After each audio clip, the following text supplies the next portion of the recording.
할렐루야. 하나님의 크신 은혜가 한 주간의 삶에도 함께 하시기를 바랍니다. 주께서 함께 하십니다. 주께서 도와주십니다. 주께서 우리 여러분을 통하여 새 일을 행하십니다. 나의 삶이 광야 같을지라도 그 광야 같은 삶에 하나님은 길을 열어주십니다. 내 삶이 사막과 같이 황폐하고 아무것도 없는 것 같지만 그 길에 강이 열리면요, 그 강을 통하여서 새 생명 역사는 이루어집니다. 중요한 것이 하나님과 함께하는 삶입니다. 여러분에게도 하나님이 함께 하십니다. 그 하나님을 기대하시면서 날마다 살아가시기를 바랍니다. 함께 고백하시겠습니다. 예수님만이 유일한 구원자이십니다. 옆 사람 보시면서요, 예수님만이 유일한 구원자이십니다. 예수님만이 유일한 구원자이십니다.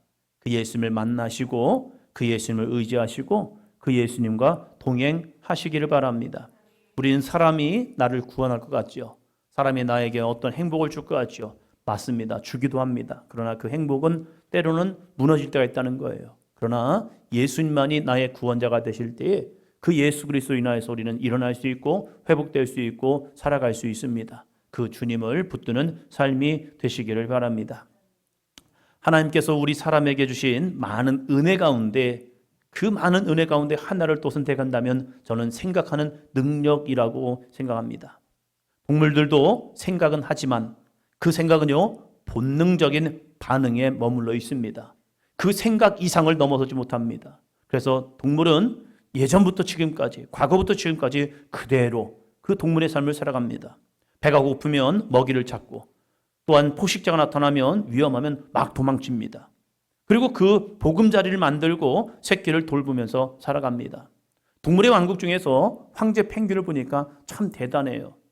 남극의 극심한 추위를 이 펭귄들이 자신의 새끼들을 품에 안고 품속에 숨겨서 그 추위를 이겨냅니다.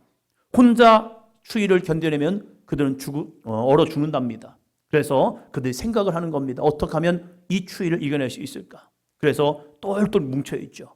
그러면서 앞뒤를 바꿔갑니다. 그러면서 좀 추위를 겪었으면 다시 안으로 들어와서 그 추위를 견뎌낼 수 있도록 하면서 이 펭귄들이 서로 그 추위를 잘 이겨냅니다. 왜요? 생각하니까요. 그러나 그 생각 이상의 모습을 넘어서지 못한다는 겁니다. 인간은 다릅니다. 인간의 생각은요, 보이는 현실을 넘어서서 눈에 보이지 않는 추상적인 개념을 생각합니다. 추상적인 개념이라는 것은요, 사람은 정의를 생각합니다. 그래서 무엇이 정의일까? 무엇이 옳은 삶일까? 우리가 시간 예배를 드리지만 어떠한 예배가 하나님의 기뻐하신 예배일까? 이것을 또 추구하게 되죠. 또 사랑을 생각합니다. 사랑이란 건 무엇일까? 어떤 것이 저 사람을 향한, 하나님을 향한 사랑의 모습일까? 하면서 사랑에 대해서 이야기를 하고 논합니다. 인생의 의미를 찾게 되죠. 우리의 인생은 무엇일까? 나는 왜 살까? 무엇 때문에 살아가는 것일까? 하면서 인생에 대한 의미를 찾기도 합니다. 또한 미래에 대한 소망을 갖기도 하죠. 미래는 아직 열려있지 않지만 10년 후의 모습은 어떠할까? 20년 후의 나의 모습은 어떠할까? 우리의 가정은 어떠할까? 하면서 미래에 대해서 생각을 하고 추구하고 그 미래를 향해 달려가기도 합니다. 또 중요한 신에 대한 고민을 하게 됩니다. 사람은요, 모임이 있고 공동체가 되면요, 어느 조직과 어느 사회든지 어느 족속이든지 신에 대한 개념을 생각합니다. 왜요? 사람이 사람보다 더 뛰어난, 인간보다 더 뛰어난 어떠한 존재, 왜 사람은 존재하고 이 땅은 존재하는 것일까 하다가 마지막 신에 대한 경지까지 찾게 되는 거죠. 그래서 도대체 절대적인 분은 누구일까 하면서 신에 대한 논쟁, 그러면서 깊이 있는 질문들을 하기 시작하면서 그것을 그냥 생각으로만 끝난 것이 아니라 한번 더 합니다. 언어로 표현합니다. 그러면서 물어보죠. 옆에 사람 보면서요, 내 생각은 어때? 생각 없는데 하면 큰일 납니다. 사람은 생각을 하며 살아가는 겁니다. 끊임없이 생각하면서요, 그 아이를 하여금 비전을 갖게 하는 거예요. 아이를 키우면서 아이들이 꿈에 대한 물음을 계속 던져야 합니다. 너는 어떠한 꿈이 있니? 어떠한 비전이 있니? 없는데 하면요, 계속 물어보는 거예요. 아니야, 하나님이 너를 향한 꿈이 있어. 너를 향한 비전이 있어. 너는 그냥 태어난 존재가 아니야. 하나님의 거룩한 섭리 가운데 태어난 거야. 엄마랑 같이 기도하자 하면서 아이에게 소망을 주고 비전을 주고 꿈을 줘야 하는 거예요. 그것을 찾지 못하면 아이들의 인생이 방황하는 인생이 되어버린 거예요. 나이는 커가고 몸은 커가지만요, 내가 도대체 무엇을 향해 달려가야 할지 모르니까 자포자기해버리는 거예요. 그러나 어떠한 소망이 있는지 그 소망을 붙드는 사람에게는요, 그 아이에게는 내일을 향한 도전이 됩니다. 그때에 드디어 열심이란 걸 내게 되어 있어요. 이 언어로 표현하면서 뭐가 발전합니까? 덕분에 학문과 철학이 발전합니다. 그러면서 인생은 무엇이냐, 삶의 가치는 무엇이냐, 우리는 무엇을 위해 살아가는 존재인가를 하면서 학문과 철학을 발전하게 되고요, 그리고 신학이 생겨나게 됩니다. 왜요? 신에 대한 존재에 대한 증명, 신에 대한 갈망하면서 신학이 발전하고 우리의 문화도 날마다 발전하고 있습니다. 잠깐 한 영상을 보니까 이제는 사람이요, 자그마한 오토바이 같은 걸 타고서 하늘을 날기 시작하더라고요. 드디어 우리가 꿈꾸던 공상과학이 있었잖아요. 어렸을 때 사람들이 자그마한 물건을 타고 후 날아가지고 휙 날아가는 거. 그러면서 우리가 그것이 될까 했는데 정말로 되어지고 있어요. 우리가 소망하고 꿈꾸니까, 왜요? 생각하니까 그래요. 꼬리에 꼬리를 무는 생각은요, 사람의 문화를 발전시키고 있다는 겁니다. 그렇다면 우리의 신앙생활은 어떨까요? 우리의 신앙생활이 그냥 교회를 왔다 갔다 하는 것이 아니라는 거예요. 신앙생활에도 끊임없는 질문이 있어야 합니다. 이 질문을 통하여서, 좋은 질문은요, 신앙의 성숙함을 만들어내지만 나쁜 질문은요, 신앙의 회의를 느낍니다. 야, 어떻게 하나님이 계시다면 이런 현상이 될 수가 있어? 하나님이 계시다면 어떻게 이 나라가 이렇게 될 수 있어? 하나님이 계시다면 어떻게 인생이 이럴 수가 있어? 하면서 잘못하면 회의에 빠지는 순간 하나님을 버려버립니다. 그리고 이렇게 말합니다. 야, 신이 어디 있어? 그러나 좋은 질문은요, 신앙의 발전과 성숙을 이뤄내요. 어렸을 때 자연 만물을 보면서 너무 놀라운 거예요. 너무 놀라운 거예요. 어떻게 이런 현실이 될까? 이런 상황이 될까? 이런 아름다움이 존재할까? 들판을 바라보면서, 또한 자연 만물을 바라보면서, 야, 이게 어떻게 우연히 되어질 수 있을까? 저 개인적인 삶을 고민하면서 나는 왜 이 가정에 태어났을까? 왜 우리 엄마 아빠는 만났을까? 이 모든 것이 우연이 아니라는 거예요. 하나님의 거룩한 섭리라는 거예요. 예레미야를 통해서 하나님 말씀합니다. 네가 모태에서 조성되기 전 나는 너의 하나님이었다는 거예요. 하나님이 이 예레미야를 어머니의 모태에다가 넣어주셨다는 거예요. 그러면서 예레미야를 하나님의 선지자로 만들어 주셨다는 사실이에요. 아, 그렇구나. 한번 더 합니다. 하나님의 인도하심입니다. 이걸 깨달아가는 것이 우리의 신앙생활이 되어야 한다는 거예요. 교회를 왔다 갔다 하는 것이 아니라 이 질문을 통해서 여러분의 신앙이 더욱더 하나님 안에 거하시는 삶이 되기를 주의 이름으로 축원합니다. 오늘은 이 질문에 대한 첫 번째 질문 여러분에게 던지려고 합니다. 자, 같이 읽습니다. 시작. 나는 왜 교회를 다니지? 나는 왜 교회를 다니고 있지? 왜 나는 이 시간 교회에 왔을까? 이 질문이요. 어떤 경우는 이렇게 생각했을 거예요. 오늘 꼭 교회를 가야 할까? 가기 싫은데? 하고 하면서 끌려온 사람도 있을 거예요. 그런데 왜 오늘 우리는 교회를 나왔지?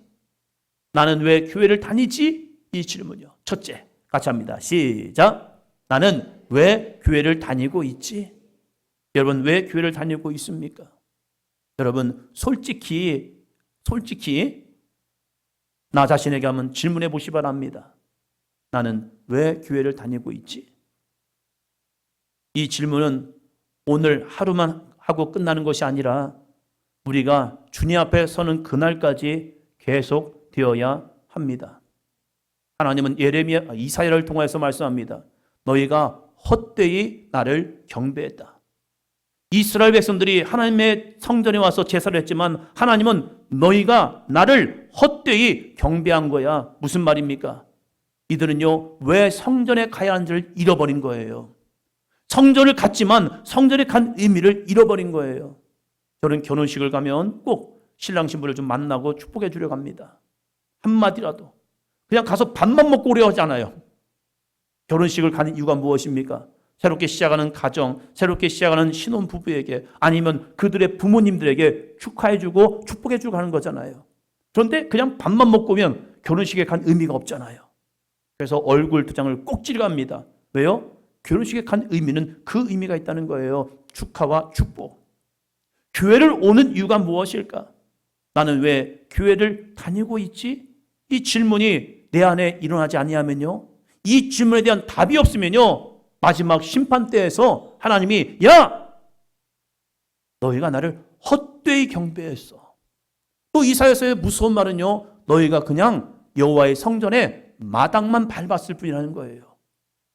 성전에 왔지만 하나님을 만나지 못하고 그냥 돌아가면 너희는 나를 만나지 못했어. 그 만나지 못한 인생의 처절은 무엇인데요? 구원이 아니라 지옥, 멸망 받고 있다는 사실이에요. 그래서 우리는 늘 주님 앞에 서는 그날까지 나는 왜 교회를 다니고 있지? 나는 왜 오늘도 예배의 자리에 와 있지? 나는 왜 기도해야 하지? 나는 왜 말씀을 읽어야지? 이것을 누군가에게 묻는 것이 아니라 나 스스로에게 질문을 던지고 하나님께 물어야 합니다. 하나님, 교회를 왜 다녀야 합니까? 엄마에게 왜 교회를 다녀야 해요? 라고 묻는 것이 아니라 하나님께 물어보면요, 하나님이 그 답을 주십니다. 그때 그렇구나 라고 깨닫게 되는 거예요. 이 질문에 답하기 전 먼저 교회는 어떤 곳인가에 대해서 알아야 합니다. 우리가 교회를 오지만 이 교회가 어떤 곳인가? 교회는 단순히 건물이 아닙니다. 성경은 우리에게 교회가 어떤 곳인가에 대해서 명확하게 이야기합니다. 교회는 어떤 곳이냐? 자, 봅니다. 에베소 1장 22절로 23절입니다. 또 만물을 그 발 아래에 복종하게 하시고 그를 만물 위에 교회의 머리로 삼으셨느니라. 교회는 그의 몸이니 안에서 만물을 충만하게 하시는 이의 충만함이니라. 교회는 뭐래요? 자, 집중합시다. 교회는 뭐래요? 그의 몸이니. 그리스도의 몸이라는 거예요. 우리가 교회에 온다는 것은 예수님과 함께 예수님의 몸에, 예수님의 이 삶에 내가 들어오는 거예요. 그래서 주님이 내 안에, 내가 주님 안에 거하는 삶이라는 겁니다. 성경은 교회가 그리스도의 몸이다라고 말하고 우리들은 그 몸의 한 지체다라고 말합니다. 그래서 고린도전서에서는 우리의 삶을 이렇게 말합니다. 고린도전서 3장 16절 같이 읽습니다. 너희는 너희가 하나님의 성전인 것과 하나님의 성령이 너희 안에 계시는 것을 알지 못하느냐. 너희가 하나님의 성전이라는 거예요. 여러분 그거 알고 계십니까? 옆 사람 보면서요, 당신은 하나님의 성전입니다. 옆 사람 보시면서요, 당신 하나님의 성전입니다. 여러분이 하나님의 성전이라는 거예요. 여러분 한 사람 한 사람이 모여서 우리 사도행전교회 성전이 되는 거예요. 어떤 사람은 창문으로, 어떤 사람은 기둥으로, 어떤 사람은 밑바닥으로, 어떤 사람은 한 도구로서, 어떤 사람은 지붕으로서 우리들이 각 성전의 한 지체로서 모였다는 거예요. 그래서 우리가 어떤 삶을 살아가냐? 하나님의 성전된 삶, 내 안에 하나님의 성령이 계심을 통해서 우리가 하나님의 거룩한 믿음의 사람으로 살아가고 있다는 사실이에요. 우리는 왜 예수 그리스도의 몸된 교회를 다녀야 하고 있는지 우리에게 말씀하고 있는 겁니다. 어떤 경우는 모태 신앙이다 보니까 그냥 태어날 때부터 교회를 다니기 시작했던 거예요. 엄마를 통해서 아빠를 통해서 교회를 다니다 보니까 교회를 오는 것이 그냥 습관화만 되어 있는 거예요.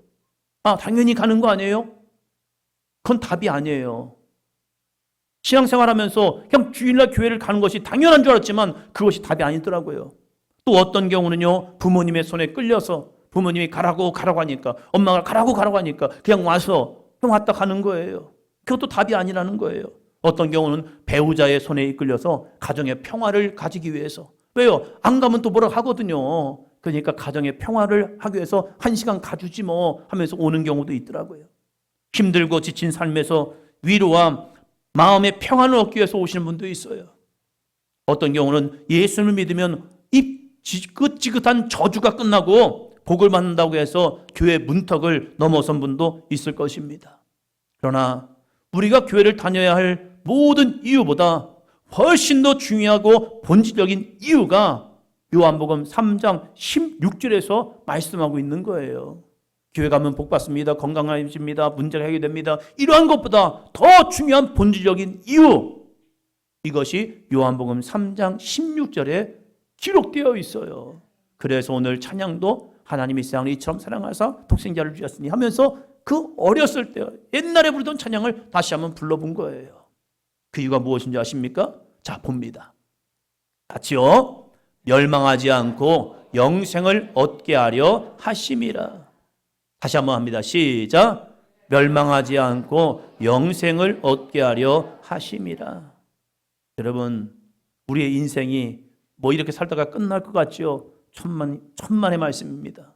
우리의 인생에는요, 마지막 심판이 있다는 사실입니다. 그 심판 가운데 지옥과 천국이 나누어진대요. 우리가 어떠한 믿음을 가지고 살아가느냐에 있어서 그 믿음을 통해서 누군가는 천국, 누군가는 지옥, 누군가는 들림을 받고 누군가는 남게 되는 그러한 저주를 받게 된대요. 그런데 예수님께서는 우리에게 뭐하냐? 멸망하지 않고 영생을 얻게 하신다라고 말씀하고 있습니다.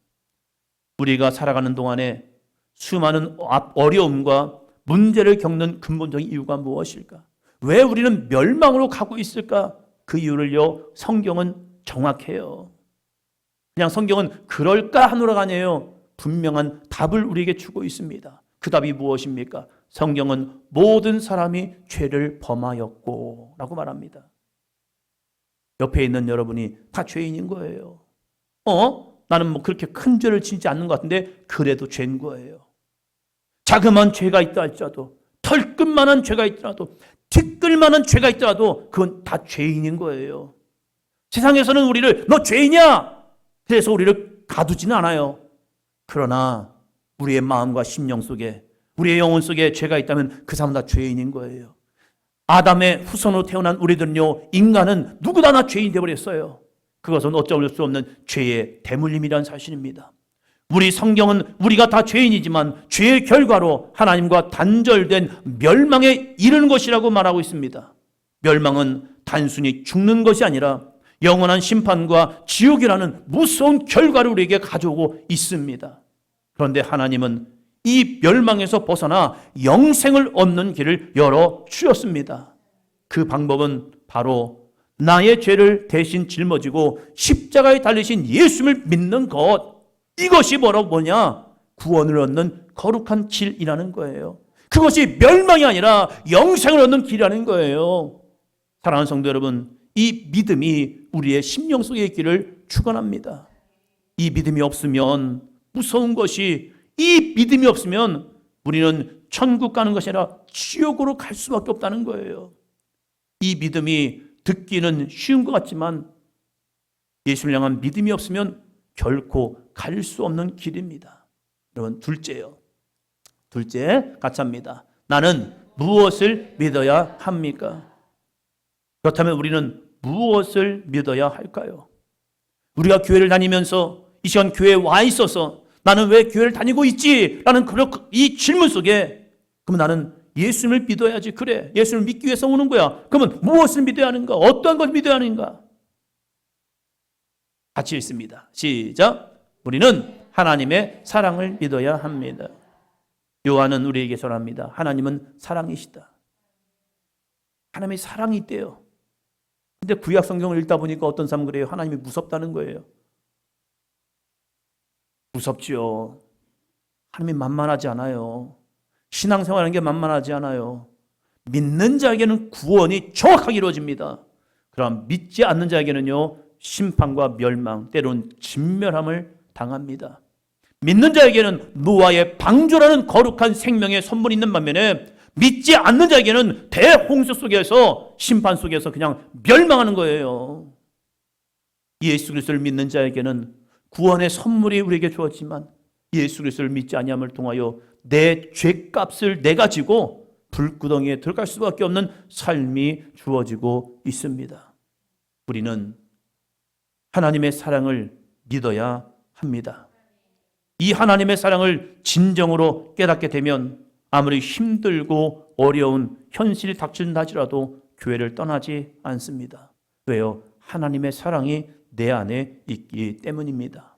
그러면 하나님의 사랑이 무엇입니까? 우리가 하나님의 사랑을 믿어야 하는데 그 하나님의 사랑은 무엇이냐 이거예요.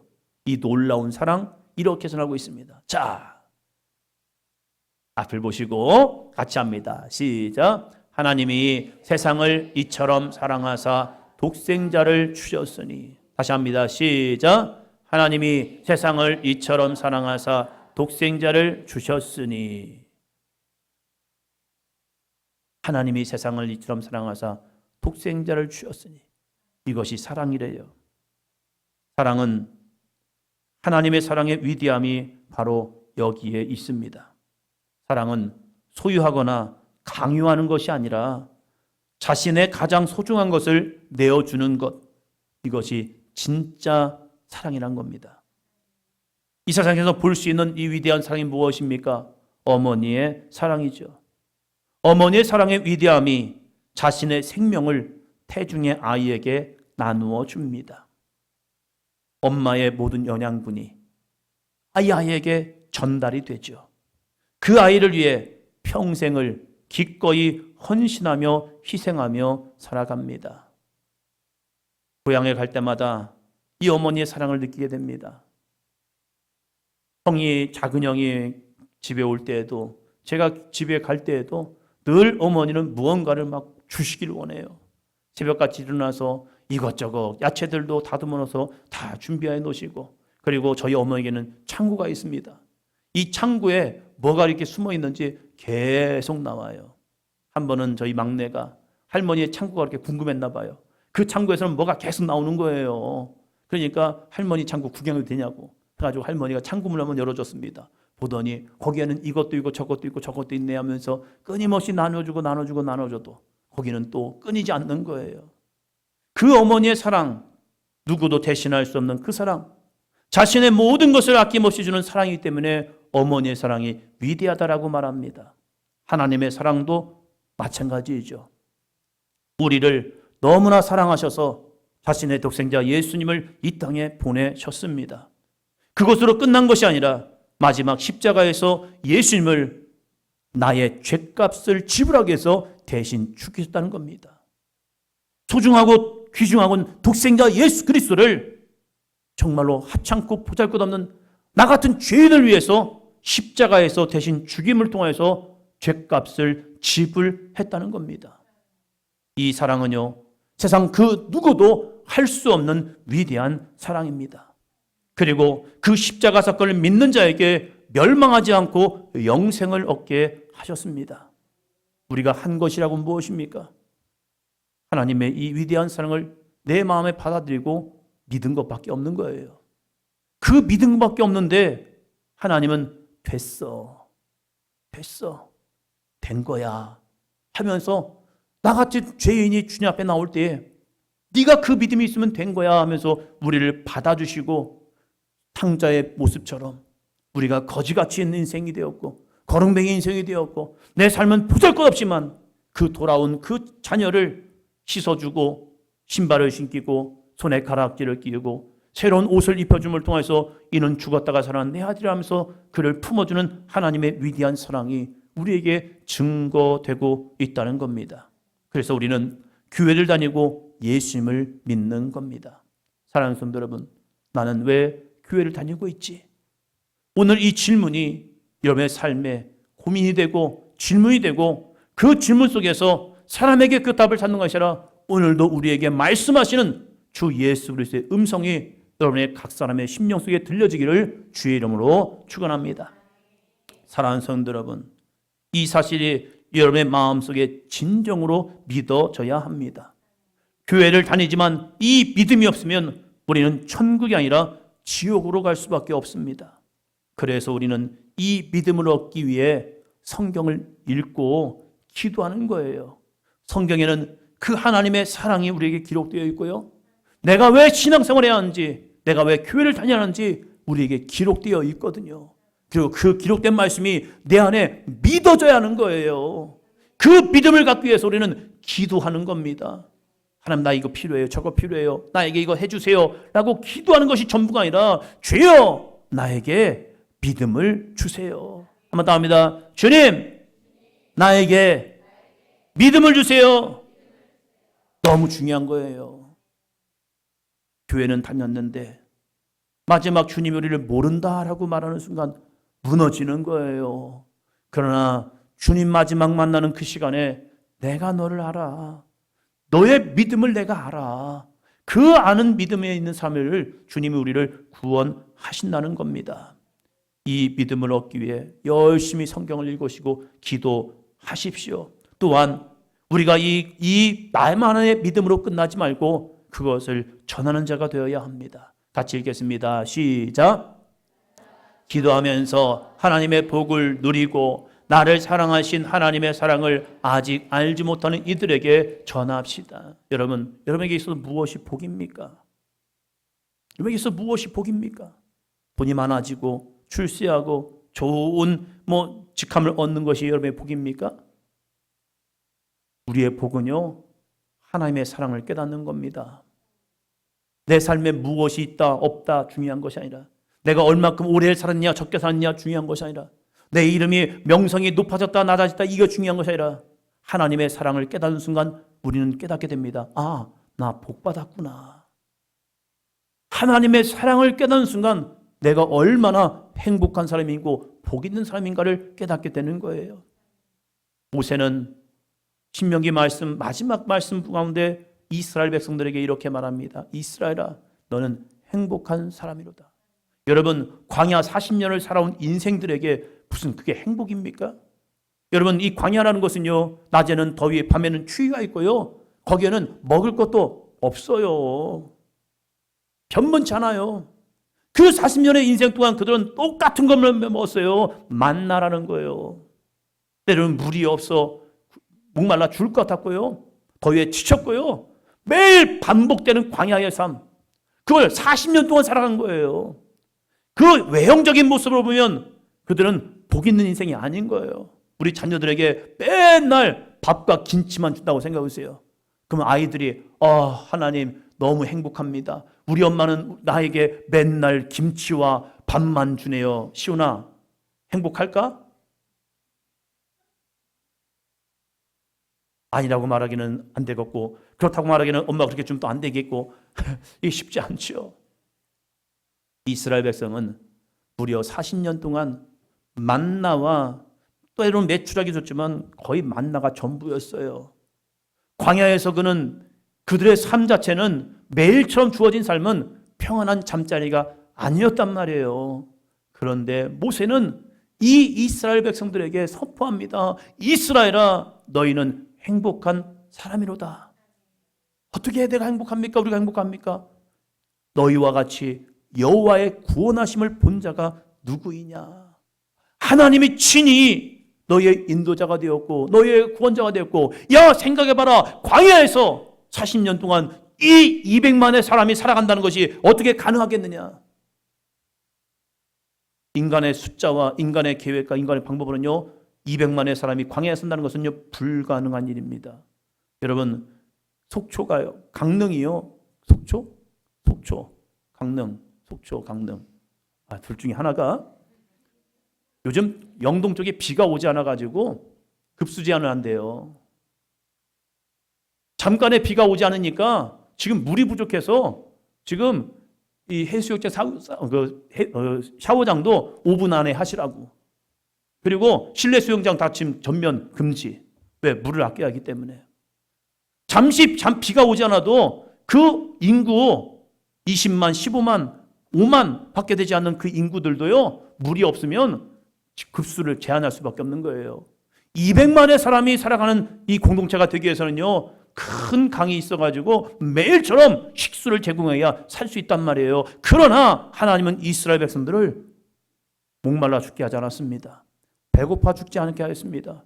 그 가운데서 하나님의 구원하심을 그들은 보았습니다. 그래서 모세는 말합니다. 이스라엘아, 너는 행복한 사람이로다. 사랑하는 성도 여러분, 하나님의 사랑을 느끼는 순간요, 나는 행복한 자가 되어 그 사랑이 내 안에 충만하기 때문에 나는 그 세상의 어떠한 무엇보다도 나는 가장 행복한 사람입니다. 할렐루야! 이 사랑을 알다 보면 우리는 이 성전에 나오는 의미를 깨닫게 됩니다. 이 사랑이 내 안에 있기 때문에 나는 왜 교회를 다니고 있는지를 깨닫게 돼요. 그래서 이 교회에 와서 고백하는 게 있습니다. 한마디 합니다. 하나님 사랑합니다. 자, 하나님 사랑합니다. 이 고백이 나올 수밖에 없는 거예요. 내 인생 한순간 한순간 한순간이 거저 걸어온 게 아니구나. 하나님이 나를 지금까지 인도하셨고 앞으로도 인도하실 그 하나님의 사랑을 보니까 하나님 감사합니다. 그래서 예배할 때에요, 기쁨으로 찬양하고요, 기도할 때는 간절히 기도합니다. 그리고 말씀을 들을 때는 따라합니다. 아멘! 아멘으로 주님 앞에 응답을 하죠. 나는 왜 교회를 다니고 있지? 나는 왜 교회를 다니고 있지? 이 질문에 이 거룩한 답. 자, 같이 합니다. 시작. 나는 왜 교회를 다니고 있지? 옆에 사람 보면서 너는 왜 교회를 다니고 있지? 하셔야죠. 할렐루야. 여러분을 향한 하나님의 사랑이 믿어지기 때문에 나는 교회를 다니고 있습니다. 무엇이 많이 주어졌기 때문에, 내 인생에 로또가 맞았기 때문에 하나님 감사합니다, 이게 아니라 로또보다 더 귀중한 영원한 생명 대신 하나님의 거룩한 사랑이 내 안에 믿어져서요. 주님의 사랑이 믿어지기 때문에 교회에 와 있는 것이 너무 행복하고요. 하나님의 사랑이 내 안에 믿어지기 때문에 주님 앞에 예배를 할 때 진심으로 찬양하고요. 하나님의 사랑이 내 안에 믿어졌기 때문에 말씀을 읽을 때 너무 기쁘고 행복한 거예요. 하나님의 사랑이 믿어지니까 교회 와서 헌신하고 충성하는 것이 그저 행복한 거예요. 사랑하는 성도 여러분, 나는 왜 교회를 다니지? 이 질문 앞에 여러분이 마음속에 진심으로 나를 향한 하나님의 사랑이 믿어져서요, 이 고백 하나만으로도 충분하기를 주의 이름으로 축원합니다.